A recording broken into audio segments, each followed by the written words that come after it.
Todo mundo conhece o Hulk, certo? O monstro verde, quanto mais bravo, mais forte. Simples, não? Errado. Porque o Hulk não é um monstro. Ele é vários. E a história real por trás disso é tão complexa que a Marvel demorou décadas para ter coragem de contar. Estamos falando de trauma extremo na infância, transtorno dissociativo de identidade e personalidades múltiplas lutando pelo controle de um corpo só.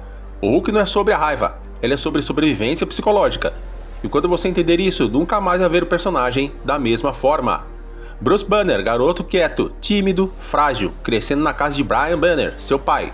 Um cientista brilhante que deveria protegê-lo, mas Brian Banner não era um pai, era ameaça constante. Um homem instável que criava um ambiente de medo, que gritava, que aterrorizava, que dizia todos os dias a ele: você é diferente, você é anormal, você não deveria existir. E a mãe, Rebecca Banner, ela tentava proteger o filho, colocava-se entre Brian e a criança, até o dia da tragédia familiar. Na frente de Bruce, a criança testemunhou a perda da própria mãe. E naquele momento, algo quebrou dentro dele, irreparavelmente. Bruce aprendeu cedo, expressar emoções é perigoso. Raiva leva a consequências terríveis. Então ele trancou tudo, engoliu a dor, escondeu a raiva, tornou-se o homem mais controlado do mundo. Mas você não pode trancar emoções para sempre. Elas encontram uma saída. E no caso de Bruce Banner, a saída tem 2,5 metros de altura, pesa 600 quilos e destrói cidades inteiras. Mas aqui está o segredo que muda tudo. O Hulk não foi criado pela radiação gama. A radiação só liberou o que já estava dentro dele. Porque Bruce Banner já era múltiplas pessoas antes do acidente. O trauma criou a personalidade, ou as personalidades. A bomba gama apenas deu a elas formas físicas.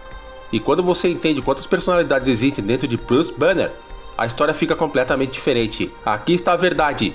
Não existe apenas um Hulk, existe pelo menos 5 principais. E cada um representa um pedaço quebrado de Bruce Banner. Primeiro, o Hulk selvagem, o mais conhecido, verde, furioso, quanto mais bravo, mais forte. Ele é a raiva pura que Bruce nunca pôde expressar na infância.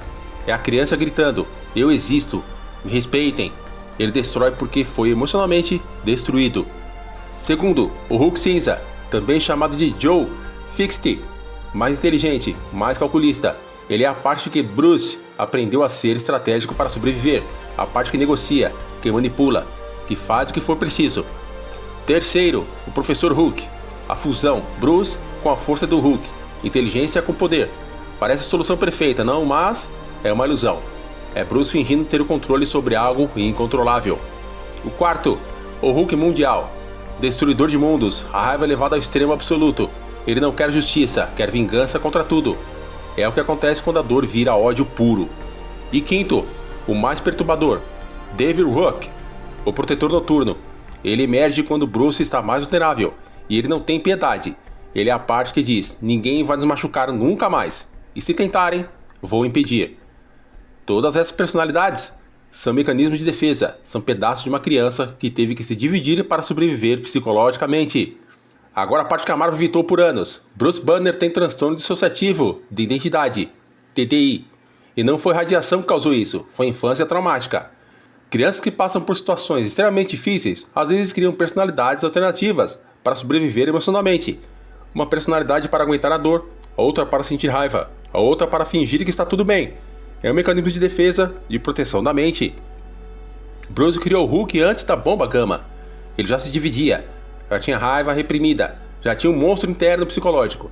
A radiação apenas tornou esse monstro literal, deu forma física ao trauma emocional. E sabe o que é mais devastador? Bruce Banner tem medo do Hulk, mas o Hulk existe para proteger Bruce. Toda vez que o Hulk surge é porque Bruce está em perigo, físico ou emocional. O Hulk é o sistema de defesa, é a criança dizendo: eu não vou deixar ninguém te machucar novamente. Mas Bruce vê o Hulk como falha, como a prova de que o pai estava certo. Ele é anormal, e esse medo alimenta um ciclo infinito. Bruce rejeita o Hulk, e o Hulk fica mais furioso, e a tragédia continua. Aqui está o detalhe que separa o Hulk de qualquer outro personagem. Não existe limite para o poder dele, nenhum. Quanto mais furioso, mais forte, infinitamente. Sabe por quê?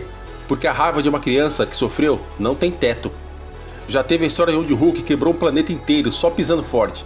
Já segurou placas tectônicas, já lutou contra Thor, Sentry, Thanos. E quando ele atinge a raiva máxima, não existe força no universo que possa detê-lo. Mas aqui está a tragédia.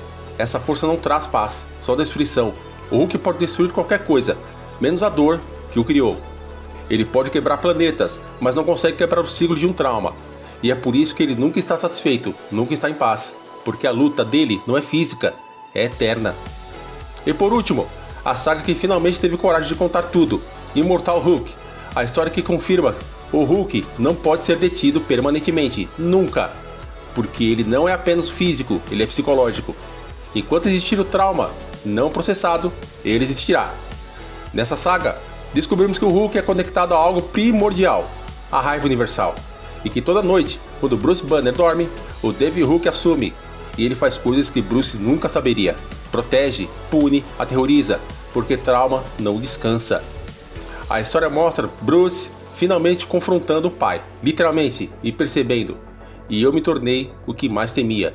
Eu virei aquilo que meu pai disse que eu era, mas a diferença, eu escolho proteger ao invés de destruir. E essa é a intenção dele. Não é controlar o Hulk, é aceitar que o Hulk é parte dele. É entender que a raiva não é inimiga, é ferramenta de sobrevivência. E que a verdadeira força não é física, é continuar vivo depois de tudo que tentaram fazer você desistir. E aqui está o ponto que ninguém espera, o que nos conecta, porque todos nós temos emoções intensas que tentamos esconder. Todos já sentimos raiva que parecia incontrolável. Todos já quisemos gritar, quebrar, explodir. E muitos de nós aprendemos desde cedo, não mostre isso, controle-se, seja civilizado. Mas o que acontece quando você enterra emoções por anos, décadas? Elas não desaparecem, elas crescem e eventualmente explodem. O Hulk é o que acontece quando você não pode mais segurar. A diferença é que a maioria de nós não teve trauma no nível de Bruce Banner. Ou ninguém, nenhum de nós, né? Não passou por situações extremas na infância, não desenvolveu personalidades múltiplas para sobreviver. Mas um princípio, esse todos entendemos. Emoções reprimidas eventualmente saem, e quando saem, podem ser destrutivas. A lição do Hulk não é controlar a raiva, é reconhecer de onde ela vem e dar espaço para ela existir sem destruir. É entender que emoções não são inimigas, mas mensageiras. E talvez, apenas talvez, aceitar nossos lados difíceis seja o primeiro passo para a paz interior.